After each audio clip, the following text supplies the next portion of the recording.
கூற்றுகளை ஆராய்க. மலைப்படுகளம். மலைப்படுகளம் நூலின் பாட்டுடைத் தலைவன் குறுநில மன்னன் நன்னன். 583 அடிகளைக் கொண்டது. மலையை யானையாகப் பாவித்து மதயானை எழுப்பும் பலவகை ஓசைகளை இது விளக்குகிறது. பெருங்குன்று பெருங்கௌசிகனார் பாடியது மலைப்படுகளம். அனைத்தும் சரி.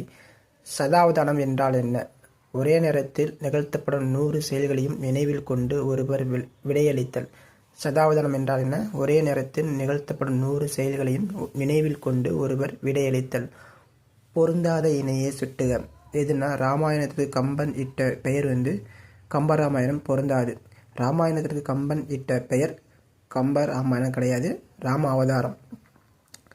நாட்டுதும் யாவோர் பாட்டுடைச் செய்யுள் என்றவர் இளங்கோடிகள். நாட்டுதும் யாவோர் பாட்டுடைச் செய்யுள் என்றவர் இளங்கோடிகள். கோட்சுரா எரிந்தன சுருங்கிய நரம்பின் முடிமுதிர் பரதவர் இடம்பெறும் நூல் நற்றிணை. கோட்சுரா எரிந்தன சுருங்கிய நரம்பின் முடிமுதிர் பரதவர் இடம்பெறும் நூல் நற்றிணை. தேசம் உடுத்திய நூலாடை என குறிப்பிடும் நூல் திருக்குறள். தேசம் உடுத்திய நூலாடை என குறிப்பிடும் நூல் திருக்குறள். பரணிக்கோர் ஜெயங்கொண்டார் என பாடியவர் யார்? பலப்பட்டை சொக்கநாத புலவர்.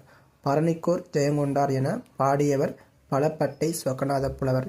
பெருமைக்கும் ஏனை சிறுமைக்கும் தத்தம் கர்மமே கட்டளைக்கல். பெருமைக்கும் ஏனை சிறுமைக்கும் தத்தம் கர்மமே கட்டளைக்கல். இருண்ட காலம் இலக்கியம் என அழைக்கப்படுவது 14 கீழ்க்கணக்கு நூல். இருண்ட கால நூல் என அழைக்கப்படுவது 14 கீழ்க்கணக்கு நூல்.